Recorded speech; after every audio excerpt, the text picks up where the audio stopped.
A special thank you to each of our subscribers who make this channel possible. Here's today's story.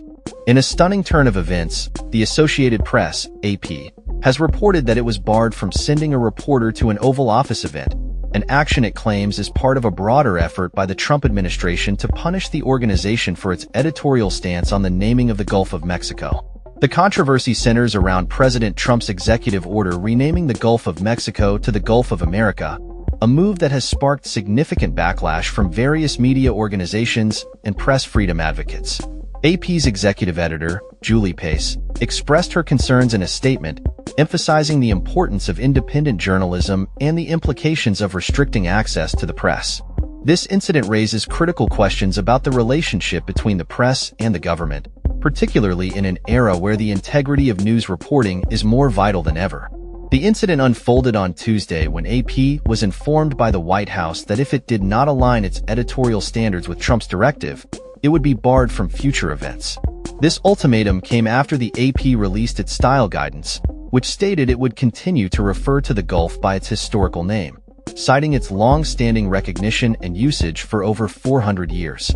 Pace described the administration's actions as alarming, asserting that limiting access to the Oval Office based on editorial content not only impedes public access to independent news, but also violates the First Amendment.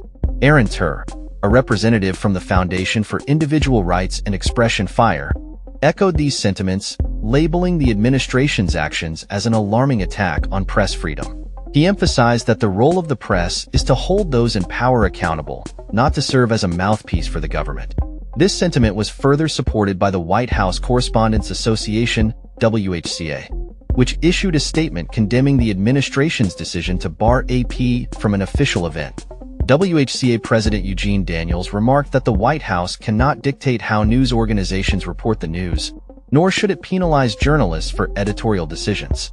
The Oval Office event, which ultimately turned into a question-and-answer session with President Trump and Elon Musk, was overshadowed by the controversy surrounding AP's exclusion.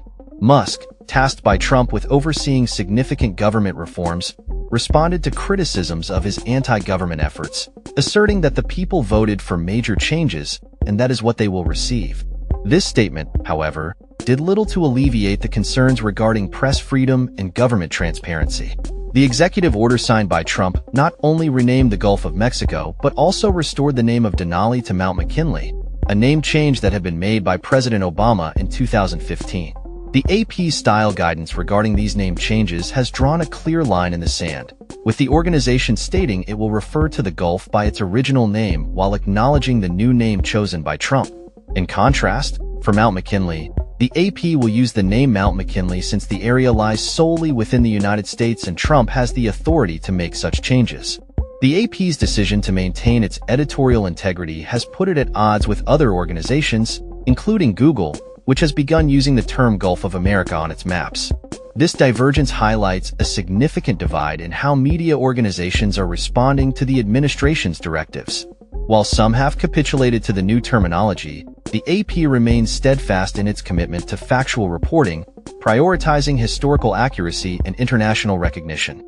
As the situation continues to unfold, the White House has remained largely silent in response to the backlash from the press community. The lack of communication from the administration only serves to heighten concerns about transparency and accountability in government.